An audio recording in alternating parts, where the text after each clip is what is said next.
One summer's evening, on a train bound for nowhere, met up with a gambler.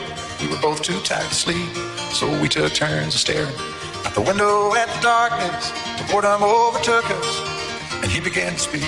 He said, son, I've made a life out of reading people's faces, and knowing what the cards were by the way they held their eyes. So if you don't mind my saying, I can see you're out of aces. For a taste of your whiskey, I'll give you some advice. So I hit my bottle, and he drank down my last swallow.